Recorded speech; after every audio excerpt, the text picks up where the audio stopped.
Semenjak ayahnya meninggal, hidup Andi berubah drastis. Ia yang dulu ceria dan penuh semangat kini lebih sering murung, menyendiri, dan sulit tidur di malam hari.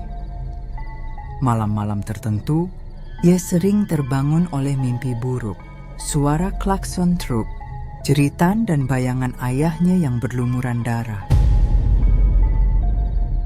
Kadang ia terbangun dengan tubuh penuh keringat, lalu menangis tanpa suara agar ibunya tidak mendengar. Ibunya, Bu Rini, berusaha kuat meski wajahnya sering pucat. Beliau bekerja membuka warung kecil di depan rumah untuk menghidupi keluarga. Sesekali ia mencoba menghibur Andi dengan cerita-cerita masa lalu tentang ayahnya, tapi justru membuat luka itu semakin perih. Suatu sore, sebulan setelah ayahnya dikuburkan, Andi memberanikan diri membuka lemari pakaian ayahnya. Masih ada jaket biru tua yang sering dipakai saat mengemudi truk, tergantung rapi seolah menunggu pemiliknya pulang. Aroma keringat bercampur minyak kayu putih masih melekat. Andi memeluk jaket itu erat-erat hingga air matanya jatuh. Andi harus kuat, nak. Suara ibunya terdengar dari pintu. Ayahmu pasti ingin kamu terus maju. Andi hanya mengangguk. Namun jauh di lubuk hatinya, ada rasa bersalah. Malam sebelum kecelakaan, ia sempat bertengkar hebat dengan ayahnya lewat telepon. Kata-kata kasar sempat terlontar dan ia belum sempat meminta maaf. Rasa bersalah itulah yang terus menghantui Andi. Malam itu, hujan deras membuat suasana makin kelam. Saat nama ayah muncul di layar, Andi terdiam. Jari-jarinya gemetar. Otaknya berusaha mencari penjelasan logis. Mungkin ada orang lain yang memakai nomor itu. Mungkin hanya kesalahan sistem. Tapi nomor itu seharusnya sudah diblokir oleh operator setelah kematian ayahnya. Andi menatap layar selama 5 detik, 10 detik, hingga panggilan itu terputus sendiri. Ia menghela napas panjang, berusaha menenangkan diri. Namun tak lama kemudian, ponsel itu berdering lagi. Nomor yang sama, nama yang sama, ayah. Kali ini, rasa takut bercampur rindu membuatnya nekat menekan tombol hijau. Ia tempelkan ponsel ke telinga. Halo? Suaranya bergetar. Tidak ada jawaban. Hanya suara hujan deras bercampur dengan gangguan statis seperti siaran radio rusak. Andi, suara itu lirih, serak dan terdengar jelas. Itu suara yang sangat dikenalnya. Suara ayahnya. Jantung Andi berdetak kencang. Tangannya bergetar hebat. Ia hampir menjatuhkan ponsel. Ayah. Tapi sebelum sempat ia berkata lebih banyak, sambungan telepon terputus. Layar kembali gelap. Andi terdiam, tubuhnya lemas. Ia yakin itu bukan mimpi. Suara itu benar-benar nyata.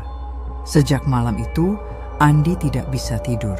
Ia terbaring di ranjang dengan mata terbuka lebar, mendengarkan hujan yang belum reda.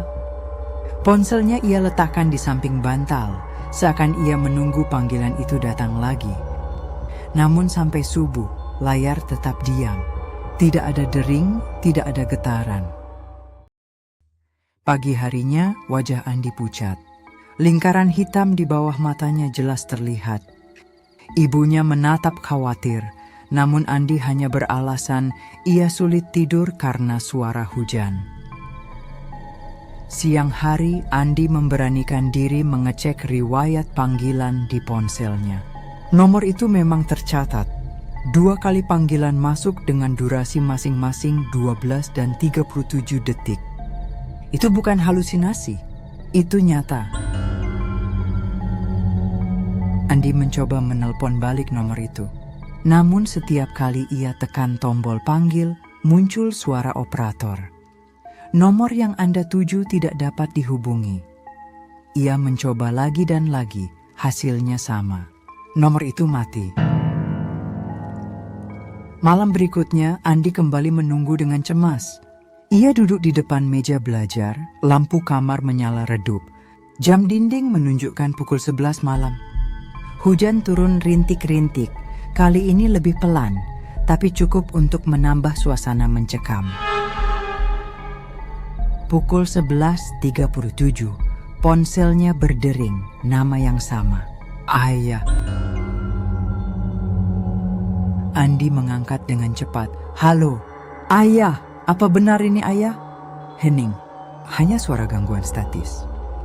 Lalu samar-samar terdengar suara berat yang ia kenal.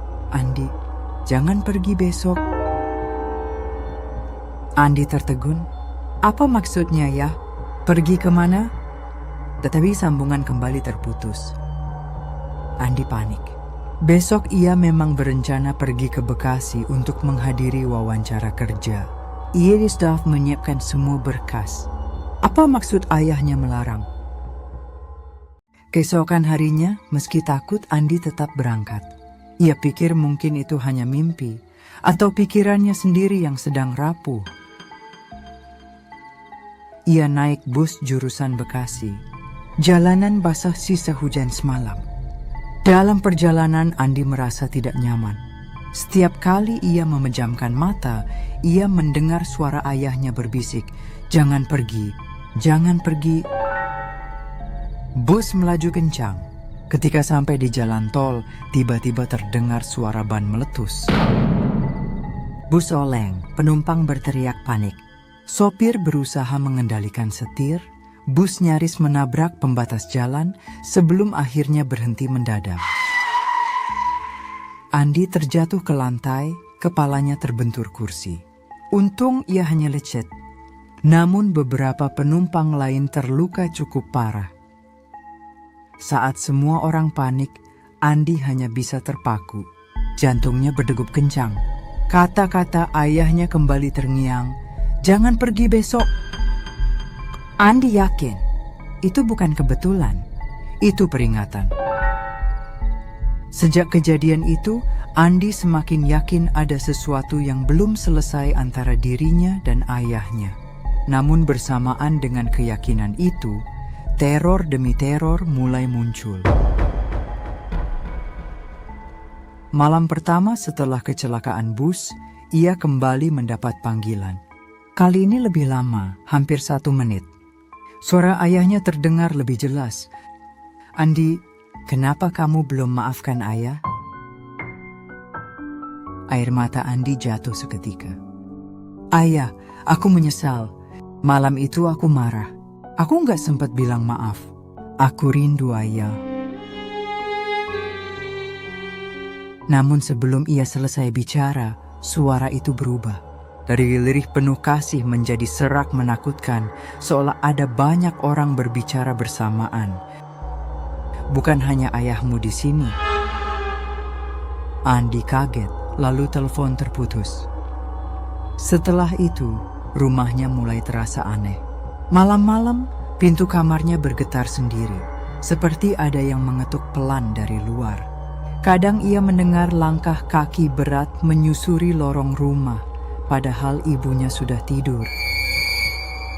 Yang paling membuatnya takut adalah suara batuk. Batuk khas ayahnya yang dulu sering terdengar ketika sedang merokok. Suara itu kini muncul di ruang tamu, di dapur, bahkan kadang tepat di belakang telinganya. Andi semakin ketakutan. Ia tidak tahu apakah ayahnya benar-benar mencoba menghubunginya, atau ada sesuatu yang lain yang memakai suara ayahnya untuk mendekat. Suatu malam, Andi bermimpi berada di sebuah jalan gelap. Tidak ada lampu, hanya cahaya bulan samar. Di ujung jalan, ia melihat sosok ayahnya berdiri, mengenakan jaket biru tua yang biasa dipakai saat bekerja. "Andi," panggil ayahnya. Andi berlari mendekat. Air matanya mengalir deras. "Ayah, aku rindu!" Namun semakin dekat ia berlari, wajah ayahnya semakin berubah. Senyumnya memudar, Matanya kosong, lalu wajah itu perlahan hancur seperti tanah kering yang retak. Dari tubuhnya keluar tangan-tangan hitam yang panjang, berusaha meraih Andi. Andi berteriak dan terbangun. Dadanya sesak, keringat dingin membasahi tubuhnya. Ia menoleh ke ponsel yang tergeletak di meja. Layar menyala sendiri, menampilkan notifikasi panggilan tak terjawab. Nomor itu lagi, ayah. Keesokan paginya, Andi akhirnya menceritakan semua kepada ibunya. Awalnya Bu Rini kaget dan mengira Andi stres. Namun saat Andi menunjukkan riwayat panggilan di ponselnya, wajah ibunya mendadak pucat. Nomor itu seharusnya sudah tidak aktif. Waktu ayahmu meninggal, aku sudah menutup kartu itu.